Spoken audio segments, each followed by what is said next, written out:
Balik lagi di Jilo.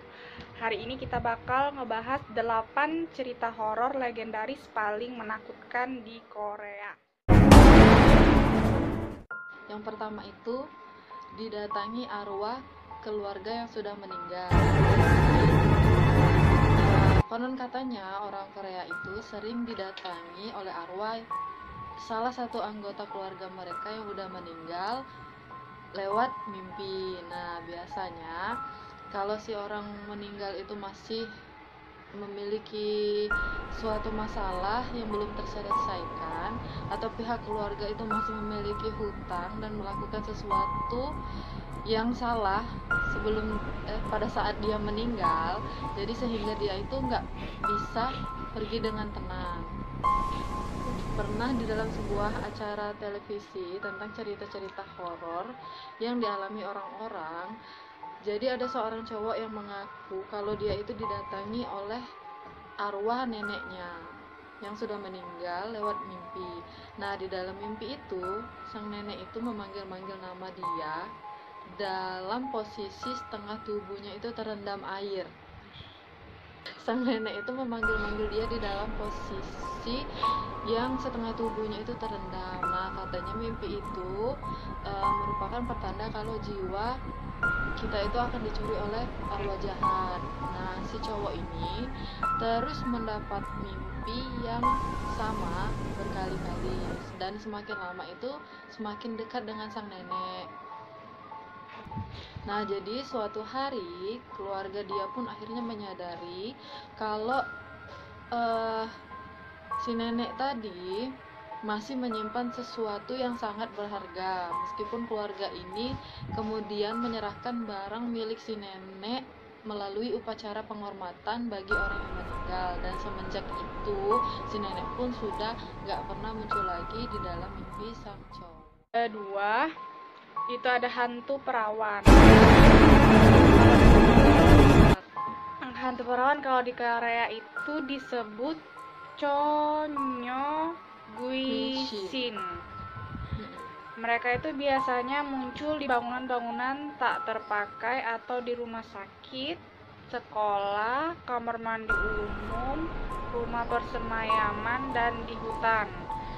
Biasanya wujud mereka itu cewek berambut panjang yang menutupi wajah mereka dengan ekspresi sedih dan bergaun putih. Saat mereka muncul, biasanya suhu di sekitar langsung berubah menjadi lebih dingin dan berangin. Ya, karena orang Korea percaya kalau ada cewek yang meninggal dalam keadaan masih perawan, arwahnya akan gentayangan karena dia masih perawan, alias masih penasaran karena belum pernah menikah. Ketiga, itu ada cewek bermasker. Nah, legenda mengatakan kalau ada anak kecil yang jalan-jalan atau lagi main sendirian di malam hari, dia akan didatangi oleh seorang cewek misterius yang menggunakan masker kesehatan untuk operasi. Dia kemudian akan memberhentikan anak itu dan bertanya, apakah aku cantik? Kalau si anak bilang enggak, dia akan membunuh anak itu dengan menggunakan gunting. Nah, kalau si anak itu bilang iya, dia akan membuka maskernya dan memperlihatkan bahwa mulutnya itu sudah terrobek lebar dari telinga ke telinga. Ada juga yang bilang kalau si anak bilang enggak, dia akan memotong anak itu menjadi 2 bagian. Nah, sedangkan kalau bilang iya, dia akan merobek mulut si anak agar jadi sama seperti dia. Salah galau jadi ya. Kayaknya dendam dia nih. Bukan tak terbalas gak sih? Jadi dia Iya pengen sih. seluruh anak-anak tuh jadi cak dia. Kamar mandi berhantu. Cerita hantu di kamar mandi emang udah sering kita dengar. Yang paling terkenal di Korea adalah cewek yang selalu muncul lalu berbisik pada saat kita menggunakan toilet. Sering ya. Toilet yang flushnya nyala sendiri atau pintu kamar mandi yang buka tutup sendiri.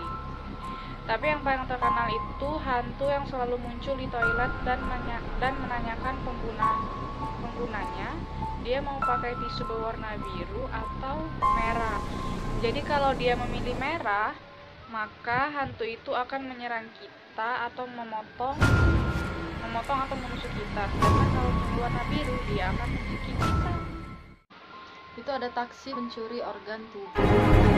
Cerita horor ini terkenal di Korea lewat sebuah screen cap percakapan di KakaoTalk yang beredar bebas. Nah, di dalam obrolan itu seorang teman memperingatkan temannya lagi tentang taksi yang selalu berkeliling untuk memanen atau memanggil organ tubuh para penggunanya.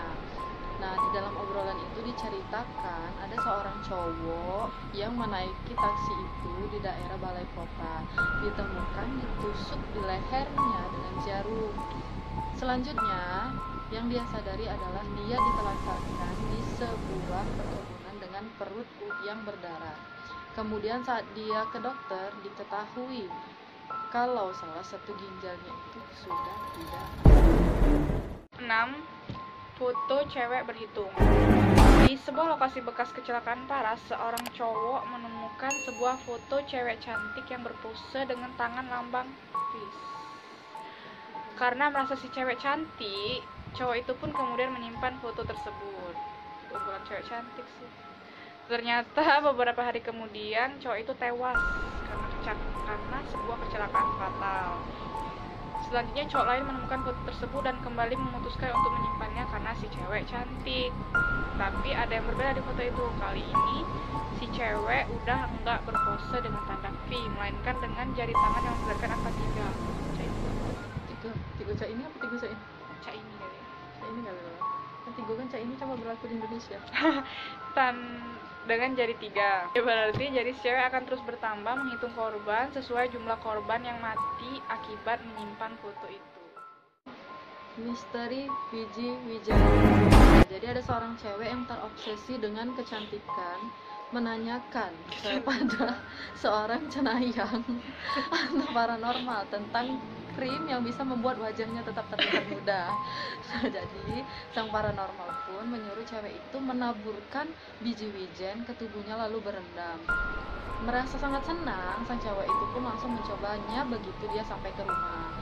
Nah, setelah sudah cukup lama, si cewek pun nggak kunjung keluar dari kamar mandi, sehingga ibunya jadi khawatir.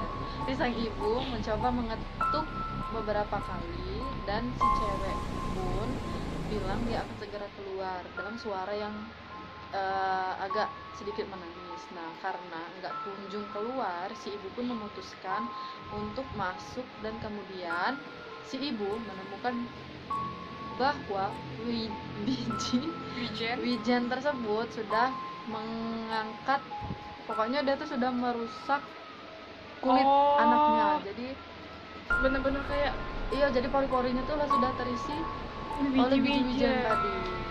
Makanya si anaknya tuh takut keluar sampai dia sambil nangis. Masker kecoa. Seorang cowok yang punya masalah jerawat berat, ini cowok yang punya masalah dengan wajahnya. Jadi dia mencari artikel di internet tentang cara menghilangkan jerawat yang ampuh. Dia pun menemukan cara yang konon ampuh tapi nggak wajar, yaitu dengan menaruh kecoa di bantalnya sebelum dia tidur. Saking udah putus asanya, si cowok pun menjalankan ritual itu. Terus dia menangkap kecoa, terus menaruhnya di dalam bantalnya sebelum dia tidur. Pagi hari saat dia bangun, kecoanya sudah nggak ada di bantalnya. Dia pun langsung bangun dan berkaca di cermin. Ternyata semua jerawat di mukanya benar-benar hilang dan bersih. Merasa sangat bahagia, si cowok pun segera siap-siap dan berangkat ke sekolah. Esok paginya dia merasa gatal dan perih pada mukanya. Ketika dia berkaca, dia menemukan bahwa semua pori-pori wajahnya sudah dipenuhi oleh pori.